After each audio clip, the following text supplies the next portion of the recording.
tuwing mo, ibig sabihin nakatutok tuwing ka. Okay, Sir Mavers ng Eastern Samar, meron kang 10,000!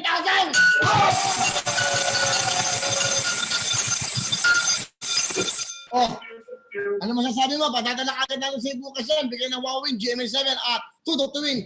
Ano masasabi mo, sir? Salamat po kayo. Salamat po. Marami kayo mo na.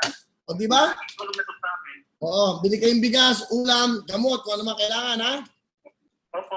So, thank you very much. Yan po si Maverns. Okay, ano yung Maverns ba? Ano pinito mo? Marvin Balisay po. Marvin? Ano word? Balisay. Ha? Marvin Balisay. Marvin Balisay, siya po isang teacher ng Eastern Samar.